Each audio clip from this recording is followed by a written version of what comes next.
This is Jane Yolen's The Devil's Arithmetic, Chapter 17. There is a plan, Gila whispered, and Yitzhak and Shmuel are part of it. She crept onto the sleeping shelf, putting her arms around Hannah and speaking very softly into her ear. You must not be afraid, but you must not tell anyone. I am a part of it too. Hannah didn't move. Gittle's voice tickled her ear. The reason I am telling you this is that you are our only flesh and blood, our only link with the past. If something happens to us, you must remember. Promise me, Chaya, you will remember. Hannah's lips moved, but no sound came out. Promise. I will remember. The words forced themselves out through her stiffened lips. Good. What plan? Hannah managed to ask. If I tell you, you might say, never. You would not mean to, but it could slip out. Not even if I feel Brennan and Rutan. Even if I should be burned and toasted. Here there is not a proverb to be spoken aloud. Horrified at what she said, Hannah felt herself begin to giggle. It was a hysterical reaction, but she couldn't seem to control herself. Nevertheless, Gittle's nod ended, I will not tell you. When? Hannah whispered. You will know.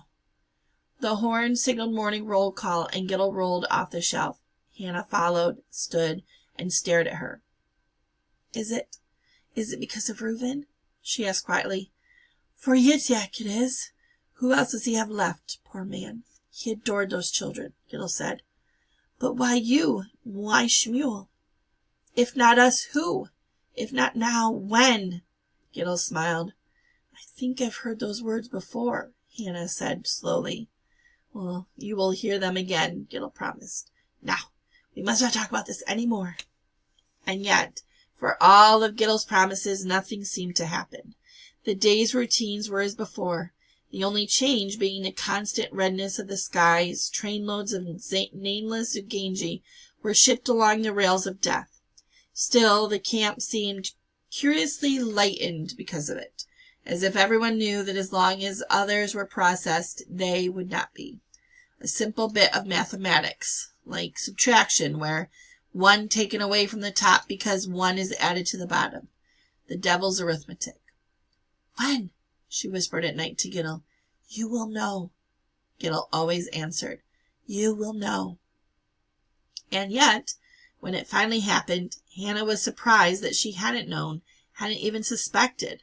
Well, there were no signs or portents, no secret signals, just an ordinary day in the camp, and at night she went to bed on the hard coverless shelf, trying to remember sheets and pillows and quilts, while all around her in the black barrack she heard the breathy sounds of sleeping women. A hand on her back and over her mouth startled her so. She was too surprised to protest. Chaya, it is now, Gittle's voice whispered in her ear. Nod if you understand. She nodded, opening her eyes wide, though it was too dark to see anything. The plan? She said, her words hot on Gittle's palm. She sat up abruptly and just missed smacking her head on the upper shelf. Gittle took her hand away. Follow me, she whispered. Am I part of the plan? Of course, child. Did you think we would leave you in this hell? They crept to the door, and Hannah could feel her heart thudding madly. It was warm in the barrack, yet she felt cold. Here, Gittle whispered, shoving something into her hands. Hannah looked down. She could see nothing in the dark, but realized she was holding a pair of shoes. We'll put them on outside. They paused at the door, and then Gittle eased it open slowly. It protested mildly. It's not locked, Hannah said, shocked. Some guards can be bribed, Gittle whispered. Give me your hand. Slipping her hand into Gittle's, Hannah held back for a moment. What about Fega? Shmuel wouldn't go without Fega. Gittle's hand on hers tightened. Fega says she prefers the dark wolf she knows to the dark one she does not. Even with Shmuel going? But she loves him. Well, she has come to love her next bowl of soup more, she said. Now, hush. They slipped through the door, shut it, and locked it from the outside with a too loud snick. Hannah shivered at the sound and took Gittle's hand again. Ice on ice. We meet behind the midden, Gittle whispered. No more talking now. Hannah looked up. There was no moon.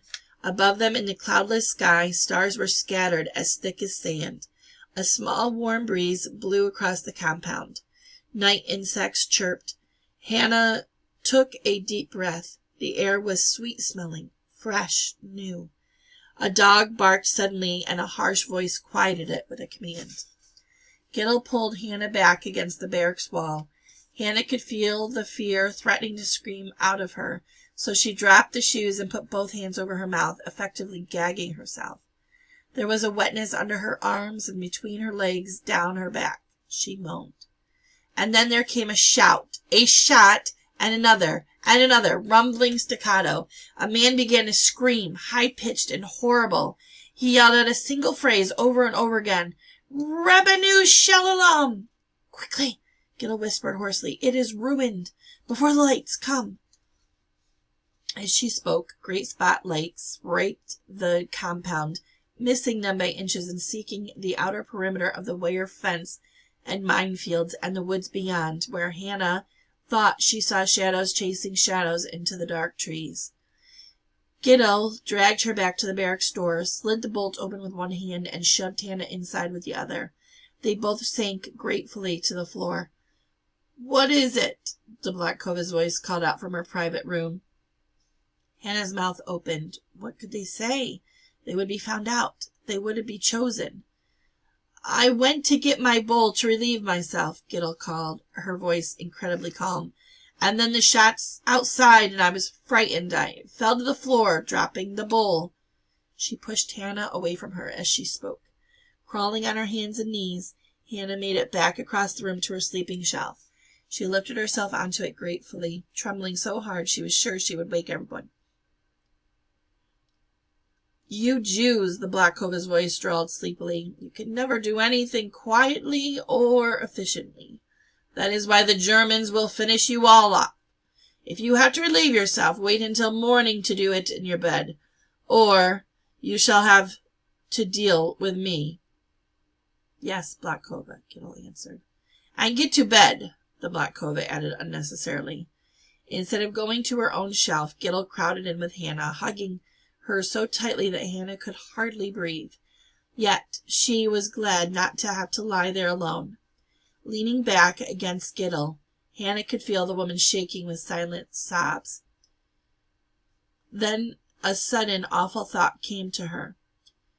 She couldn't turn over with Giddle there on the shelf, so she whispered to the wall. "Giddle, Giddle, please." At last Giddle heard. "What is it?" "The shoes, Giddle. I dropped them outside.